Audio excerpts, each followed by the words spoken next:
What's going on, everyone? Welcome to another edition of our Zoom Hangout. Going around the table here, to my left, Robert Cessna, Eagle, sports editor. I am Travis Brown, Bryan College Station Eagle. Down below Cease is John Dykstra of the Opelika-Auburn News, and next to him is Justin Lee, a reporter for them, covering Auburn over there. So thanks everybody for joining us. And how are things going in Auburn? How are y'all adjusting to this life without sports right now? I think kind of like everybody, we're kind of figuring it out as we go here. Lots of coverage of recruiting, lots of coaching hirings for area high schools and things like that. But other than that, we're kind of, I think, in the same boat as everybody and learning as we go. What are y'all's senses on getting those athletes back to Auburn? I know the SEC has taken that vote here at the end of the week. Is there a feeling from the coaching staff that they want to get them back as soon as possible? What's kind of that vibe? Gus has been very vocal that he is not going to say what he thinks at all. He has no opinion, as that's what he wants you to think. They've said that they've been preparing for. They said the SEC gave him June 1st, June 15th, July 1st, or July 15th. So he's been preparing for all of those. He has absolutely no say on when he thinks it could happen or should happen at all. But he says they've just been preparing for every scenario. He's not one for I don't know, opinions like that, I guess. What about, I know, you're close to Atlanta. What about, is a lot of football players stayed in the vicinity of their separate ways? Because even Bork talked yesterday about, wanted to clarify that opening up everything doesn't mean a lot of people are going to be flocking to work out because there might not be a lot of athletes that close. So I just wondered about Auburn, and I know you're close to Atlanta, but how many players do you think are in the vicinity?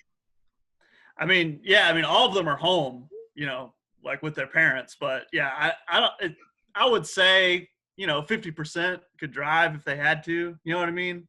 But all of them are home except they do have Auburn actually has a kid from Germany who actually has an exception to stay on campus as like a foreign exchange student. So he's a new JUCO signee, Killian's here. So one guy is here, and then some of them are not far driving range, but.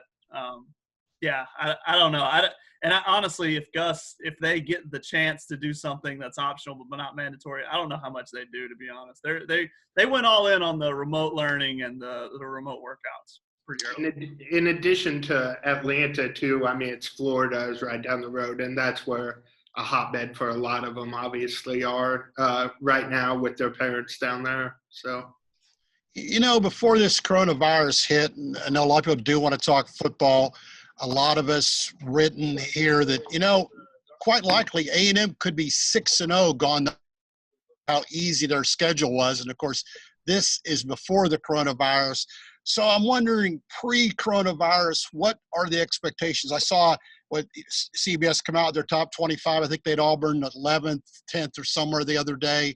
So before this hit, where did you guys have Auburn maybe going into that A&M game?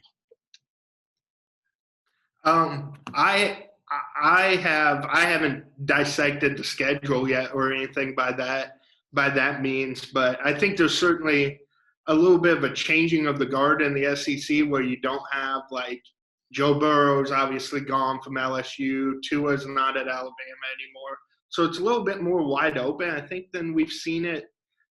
Recently, at least. That's not to say like Auburn returns their whole team. Their defense lost a ton of talent, obviously.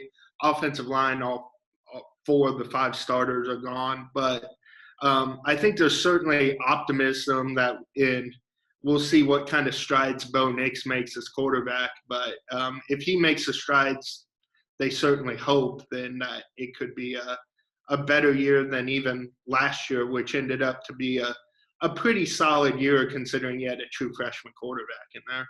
Yeah, that moved into my next question. What has covering Bo Nix been like? What has the phenomenon of Bo Nix, if there has been one around Auburn, been like? Because he seemed to be quite a flashpoint through the season last year. And what has he been like, and what are Auburn fans expecting from him?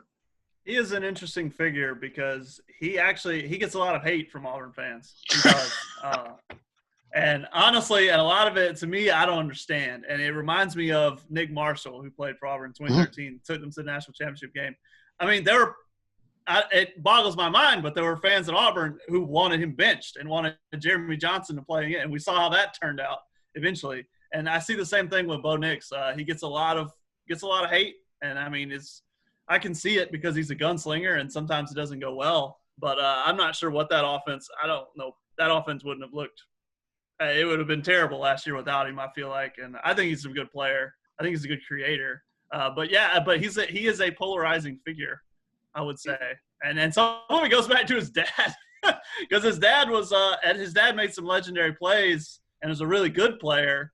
But, he had his ups and downs in his career too. And, I mean, there are old-timers who are still probably upset about how the 1995 season went with Patrick Nix. I'm sure you guys see it a little bit with Kellen Mond trying to be compared to Johnny Manziel or something, but everybody's got this idea that if you come in and play quarterback, you're supposed to be Cam Newton right off the bat, and that just doesn't happen. And guys have ups and downs. So I think it's just kind of the fan base getting used to a young quarterback and realizing that everybody's not going to be Cam or Manziel or Tua right off the bat. It takes time. So that's the hope for the growth in a sophomore season coming up. I think that's funny because you're right. There are people that think Mon will be before the season gets too far, but yet you see other stories where can he be the next Joe Burrow? Is he the best quarterback? And it just goes with the territory when you're, quote, a top 10 team like Auburn or A&M that want to be, your quarterback better be leading the way or else you're going to be in trouble. So there's going to be a lot of pressure on Mond and Nix. And you could say whoever is the best quarterback of those two, maybe they have a chance to go up there and, challenge Alabama, replace LSU. But it is dynamic.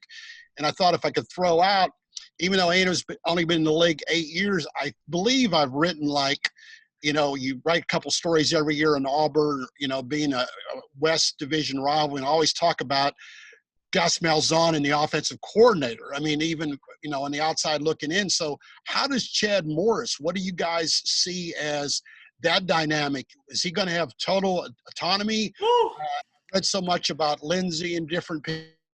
It seems like Gus Malzahn seems to me be a little bit like Jimbo. He's going to want to like to call the plays. I mean, I don't know on the outside looking in. And when they hired Morris, I'm thinking that's interesting. From the outside, from these parts, Aggie Chad. Aggie Chad, yeah. I mean, the dynamic is that from what I see is that I don't know. He wouldn't trust anyone else, but I think he trusts Chad. I mean, this is a guy hiring – I mean, what a story. This is a guy hiring his best friend to try to save his job, And him and Chad are so they come from the same kind of – it branches their philosophies, but it comes from some of the same philosophies. And, it is very interesting. I think he's the only one that he would trust and wouldn't micromanage because – he's a very hands-on, very in-the-weeds coach. I mean, he's straight from the high school field. I mean, that's Gus. Gus is a high school guy, and but Chad is as well. And I don't know. I think it's interesting. I think we all have that. I think we all have that coworker or someone who you're moving up the ranks, and you think, well, if we were doing it this way, this is how we'd do it. And now this is them living that dream. It's they can be in charge and they can do it however they want. But you hear things about how much Chip called the plays when he was here. Gus said he was the play caller. And then, last year Gus called the plays again. But it's interesting. But again, I think it's a good story, I think, because those two together are convinced that they're just going to put their minds together and do it. But Chad is supposed to be calling the plays. See, it kind of sounds akin to Kevin Sumlin and Noah Mazzoni a couple years ago when Sumlin was a little bit on the hot seat, kind of brought his buddy in.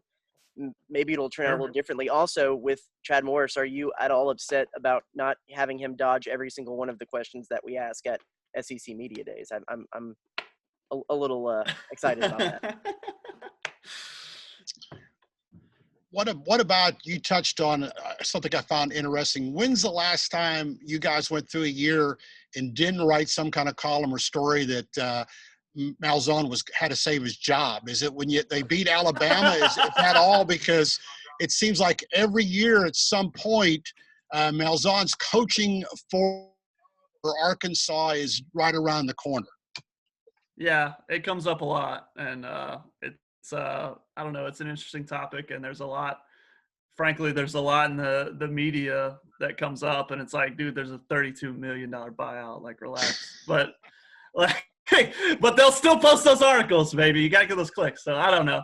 I think it is permeated, but Auburn fans are impatient. I mean, that is there. But I don't. But and honestly, at this point, I don't know if beating Alabama is exactly. It hasn't been the say so. I mean, that lasted for about 2 months, and then they lost the bowl game, and everyone was upset again. So now everyone's kind of hope is on Chad, that Chad can be kind of something that solves everything for the fans. I mean, it's I don't know. I would expect. I think here's how I see Gus's actual situation in Auburn right now. If you want me to lay it out, Sure. He's got 3 years left on his contract. Bo has 3 years of eligibility left. Right now, they're together. They're intertwined. Bo has a lot of potential. Gus has a lot. Gus is the man for Bo, and Bo's the man for Gus. If I'm an Auburn fan, you take the deal. You say, okay, you got 3 years. You finish out what you've got here, and then at the end, see how it goes with Bo, and then decide if you're going to extend it or not. I wouldn't cut it short before, and I wouldn't extend him before it's done either. And I think that's it. Take the deal and see how this goes, and it'll go with how Bo goes. Yeah, if Bo suddenly becomes a Heisman Trophy contender next year or something, then obviously everything's looking up for Gus. But if Bo is up and down like he was this year, it's not going to get any cooler of a hot seat for him, that's for sure. So it'll just be interesting to see how it plays out, and with the uncertainty with COVID and what the schedule looks like, people will unfortunately not have much else to talk about, so probably only gets warmer for him. We'll take a pause real quick. Thanks for everyone who are watching us right now on Facebook Live. If you have any questions or you want to join in the conversation, be sure to fire those in. We have the astute Alex Miller monitoring those, and he'll hop on if you have any of those and ask us. We can bring you into the conversation that way. What has the kind of overall talk been just about how A&M has been embraced as an SEC member over in the Auburn area? I know sometimes it's easy to have a pulse on the fan base from our position. Sometimes it's hard. How has the Auburn fan base really embraced A&M, or what have they thought about A&M in their first years in the SEC? What's interesting to me is that Auburn and A&M have a nice little series going. Like, it's been there's been some epics. There's been some last minute wins. There's been some. I mean, I was just looking at that 2013 game the other day, and that was a good one. What an underrated game. I mean, you're looking at the miracle team from the Kick Six versus Johnny Manziel. Like, when you look at that now, how fun was that, right? There's been and then 2 years ago here there was Jarrett Stidham's touchdown at the very end. I don't know. It's been a heck of a series. I don't know. I think, when Auburn fans think of SEC opponents, obviously they think of Alabama, LSU, and Georgia. They think of the teams they hate. But I think Texas A&M's relationship with Auburn is pretty unique because they've had some really good games, and I think both fan bases share a little bit in common. They both like that Southern hospitality. They like owning that, I think, and I don't know, kind of a kindred spirit there, I would say. Yeah, I wondered about that, piggybacking on Travis's question. If you're in a bar or your church prayer group, and you mentioned, I guess, Georgia and LSU, and I wonder if it was just Alabama or bust. So I guess you're telling me maybe A&M's fourth on that list, maybe ahead of the Mississippi schools or Arkansas? I just wondered where you placed in the old pagan order. I would say they're more worried about Texas A&M than the Mississippi schools. Yeah. The recent success just kind of determines that. Alabama and Georgia are always going to be 1-2. I would say, but and LSU obviously too. But after those three, it kind of comes down to just who has the more successful program, and we'll see what Lane Kiffin and Mike Leach do. But that's definitely A&M. Justin, you mentioned that game 2 years ago. I found that kind of interesting because I believe this last SEC Media Days, that was kind of a point of conversation with those guys because that seemed to be kind of a turning point in the season for Auburn to kind of move things back around and be kind of finishing a little bit more on a high note. And I think they even said they had a photo or picture of that game or with the catch at the end of that game put up in the locker room or something like that. How important was that game kind of for the turnaround of that season? I think it was important for Seth Williams for sure, who has emerged as, I think he's going to be one of the best Auburn receivers in 30 years. And I think that was huge for him. And they finished that season better. They still got whooped by Georgia and Alabama, but they finished the bowl game, which is what they wanted to do that year. I think it was losing that game. If you go back the timeline, if they lose that game, that it would have made things more difficult, and they may not have taken the strides forward that they did in 2019 without it. But that was another epic. And then this past year, that was a hang your hat on it win. That was a really impressive win for Auburn that early on when no one really knew what they had to go on the road and get that win as well. It's always a big one, I guess. What about switching gears a little bit? What about just wonder what's like covering Bruce Pearl and what he's done for that basketball program, and then you look, A&M cost perfect home schedule, and just wonder about dynamics. What do you think about the buzz matchup against Bruce Pearl moving forward?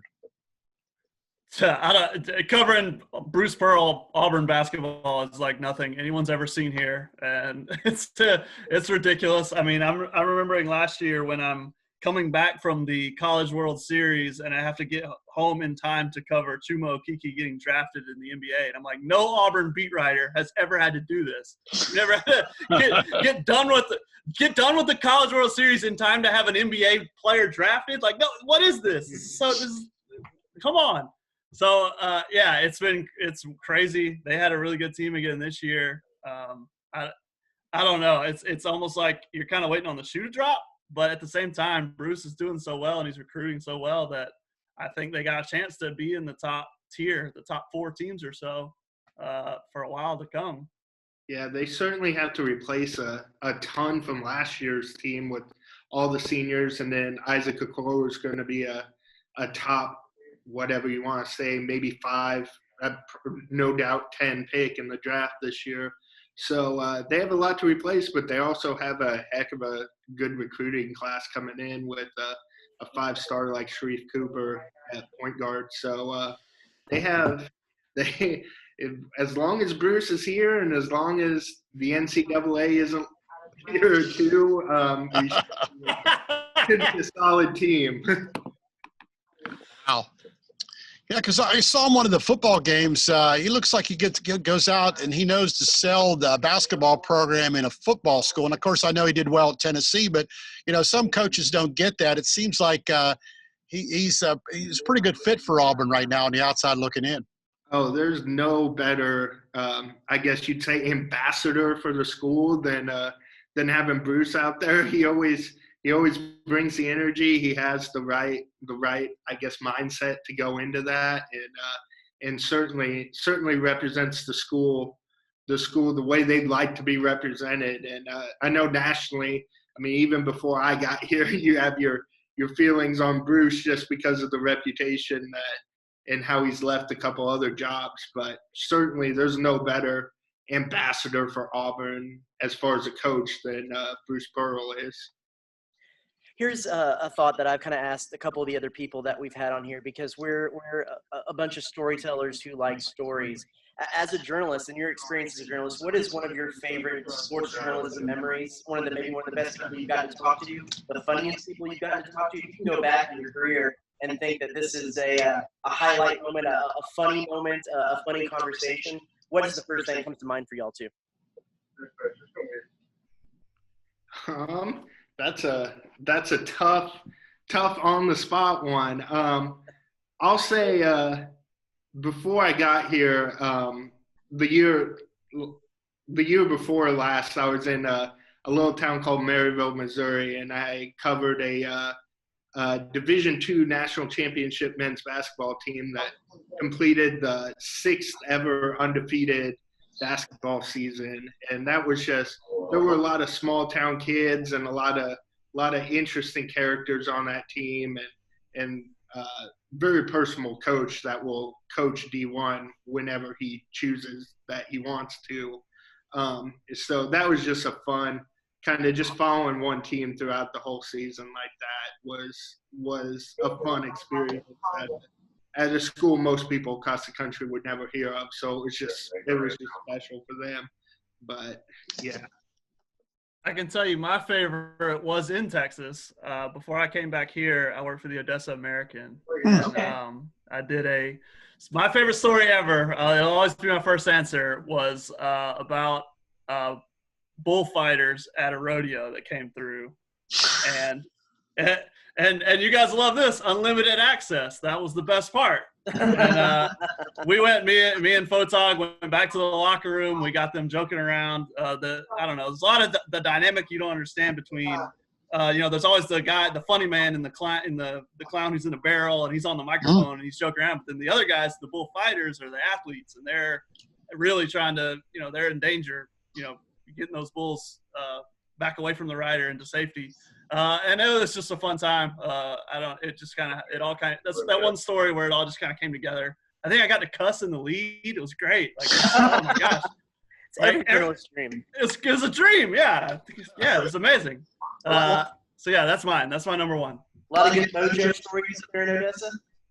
Yeah. So I covered Odessa High. Okay. And I actually loved it though. I loved. There's a dynamic there of the haves and the have-nots that was. I don't know. I'd like to think I could tell some stories there that mattered. I loved it though. In you guys' opinion, everybody loves to talk about what makes the Auburn-Alabama rivalry different than other rivalries? They actually play the football game. Hey, that's one. That hurts some people. As a former Big 12 guy, I can attest to that. Texas A&M kind of missing that rivalry, but we won't get into that right now. I think it's that they're all together. They're inescapable. Like, you can't get away from each other. There are Auburn and Alabama fans all together all the time. They have nothing in common. Like, I mean, I'm sure Longhorns and Aggies fans, at least some of them both like the Cowboys or something. Auburn and Alabama fans have no pro teams. They have nothing to do but hate each other. They're bored out of their minds, and they're in the same place. Unlike Michigan and Ohio State, who are separated, and Yankees, Red Sox, who are separated. They're just here all the time, and the only thing that matters is college football all the time. I think that's the big thing. I just got here this year, but it's hard to miss it with just. I mean, even in Auburn, we have Alabama fans in town and everything, and I'm sure there are pockets everywhere and everything. So it's just that's the big thing is like your neighbor, your significant other, or whoever is right roots for the other team. It's not like. And it's only those two. Like I would imagine you guys, maybe you get to walk around and see a Baylor fan every once in a while or a Tech fan every once in a while. Here, you're either Auburn or Alabama, and you hate each other, and that's it. And it's not like UAB fans wandering around. No one's around. Yeah, no one else. I think that might be what's different. And Justin, you touched on, you said football. So the rivalry's not intense in men's basketball or softball or baseball? It's intense. They always want to beat them, but college football is what everybody's talking about all the time. That's what it's always going to be about. But yeah, you're never in any sport, and I think our web traffic numbers will agree when Auburn beats Alabama, they will celebrate it and they will be excited about it. Shifting away from actual sports for a second, I know a lot of people, domestic sports, get overrun when there's a road trip about, we're heading out to Auburn. Sure. What's the things to do? What, as two residents of the area, if you have A&M fans or really any fans from any school that are coming into town, what would you suggest they do to hang out to see the best parts of the city? Well, my favorite bar closed a long time ago. But, you didn't spend enough money. RIP the Warrigal Supper Club. That was my favorite. That was a classic. But now you go downtown. It's all right there. It's all pretty obvious. Kind of like Athens, just a college town with a downtown area where it's all there. You can kind of scope it out and see what there is. Other than that, if you're a golfer, there's a lot of great golf courses around. You could parlay your weekend into having a golf trip on Sunday or Friday. I would say, but other than that, it's just it's a college town like any others, but it's a great one. I mean, that sounds boring, but it's I don't think there's any automatic. Maybe that's it. Maybe there's nowhere to go wrong. Yeah, the obvious one is to go down and check out Toomer's Corner and everything around that. And if you're an Aggie fan, you're hoping that it's not getting rolled while you're checking it out. But there's that's the clear one that I know when I first came down here to see Auburn and everything, you want to check that out because if you're a sports fan, you've just heard so much about it and everything like that.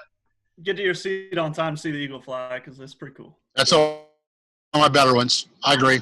From the SEC schools that we've been to so far, Auburn has the best pregame atmosphere as far as in the stadium with the eagle, with all the pomp and circumstance that goes into it. I don't know, Steve, if you would agree with that, but as far as just the kind of pregame festivities on the field, Auburn's second to none. Second to none, but you redid the stadium and put us in the end zone. That's so crappy. That was a nice place to go open, and you could look down over. And once again, the media gets hosed, but I get it. I get it. It's not only visitor media that got hosed over there. Get to be there 6 games a year, or 6 or 7 games a year too. So yeah, we've been petitioning just for can we drill some holes? Like we just want to hear. We want to hear again. Exactly. So we'll see. So I guess there's no way Gus Malzahn can be around and be Auburn's coach and watch Nick Saban. Going to happen?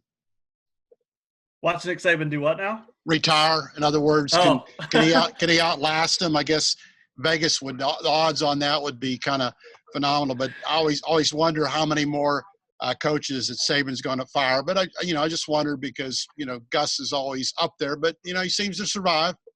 Right. I'd be interested in that. I think I think people are so hurt by the last time he got his extension that I think it's not going to happen again. I mean, the school president who did that is gone and hated. So I think the next time that's going to be a very careful decision. And I really do. I think it's just going to – this contract, I think it's going to run all the way to the 11th hour, and then they're going to decide. You know what I mean? And I think Gus wants to be here. I think Gus thinks Auburn gives him the best chance to win a national championship. And Gus is a competitor, so I know he wants that.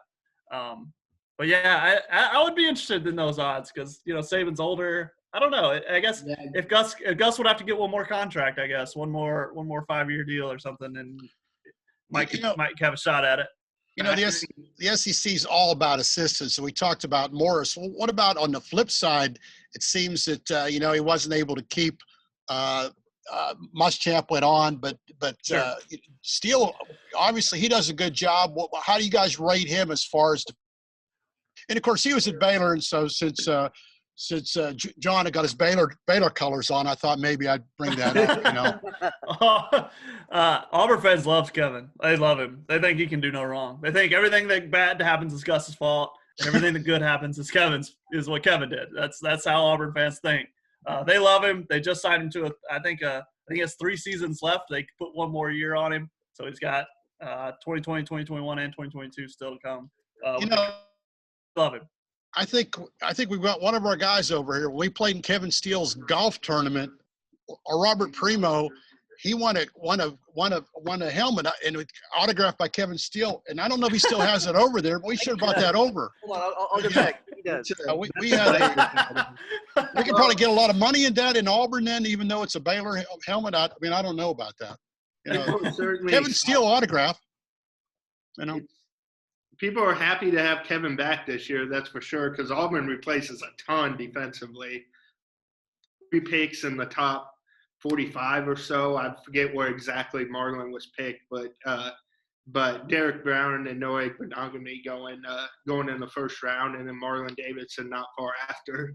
So they have a lot to replace, but Kevin's kind of, like Justin said, got the faith of the fans to do no wrong, I guess. And you mentioned that great game. D Ford has those 2 sacks, so defense has played a lot in this. That's a Kevin Steele autograph one. There right? it is. Okay. How about that? The BCS Eagle, Sikkim Bears. Now, I have to say that I am actually a TCU alum, so this is kind of, I think, burning my hands. Yeah, Primo got the helmet, and I got closest to the whole prize. So, Nice. it was a pretty memorable tournament. You got to get the freebie golf tournament. It's happened in the last 20 years. They've gone by the boards. No, man, it's a shame. I think most Auburn fans would just say they blocked out the idea that Kevin ever coached at Baylor, though. So I'm sure he's like to block that out a few times as well. yeah, they ignore that happened. We don't talk about that. Well, guys, Cease, you got anything else? No, that was all good. We need to do this again. Actually, when we actually have maybe some games to talk about, since we're so winning. So we'll have to wait for the actual games. But I found out Auburn's one of my favorite trips by air. I remember the first time A&M went to the conference, I thought I could drive everywhere because I'm a driving guy. Oh, my gosh, I thought I was going to drive forever to get to Auburn. Then I go, it's so close to Atlanta. How stupid was I? Yeah, we flew to Houston this past time. Yeah, I mean, it's like, but yeah, beautiful campus. Love the Eagle. Friendly people when you're out there. And I always tell people, go military. One time A&M played there was military appreciation. That was they did a lot of nice things at that. Well, you walk around and you can actually, of course, don't wear the colors, but even the Aggies very friendly, a little bit like A&M. Yeah, I think they have a bond that way, kindred spirits in that way. Yep. Alex, you got anything before we shut this thing down? Our esteemed social media guy. Oh! There he is. There I am. I've been watching the comments. We haven't had any comments, but Justin and John, thanks for hopping on. It was fun to hear about Auburn sports and what's going on over there. Alex, I agree. Auburn is one of my favorite road trips. It is a fun one to go to. We've all been to Auburn, but I know, Alex, you've done a little bit more as far as exploring the Auburn area than me and Cease have. What was your favorite spots? I love getting the lemonade at Toomer's. And the last time I went to Sky Bar with some of my friends, and it was popping on a Friday night. It was very crowded, but we had fun. So Auburn is a can't miss place, and like you said, Justin, everything's within walking distance, which is really nice. That makes it really enjoyable and not stressful having to drive everywhere. Sure. So I enjoy that. Alex, you get that Mike's hard liquor lemonade just about anywhere. Well, on that note, let's go ahead and wrap this thing up. Thanks to everyone for watching us, whether you're watching live or on replay. So for Cease, John Dykstra, Justin Lee, and the great Alex Miller, I'm Travis Brown. We'll do one of these again soon with someone else, and we will talk to you soon. Stay safe out there.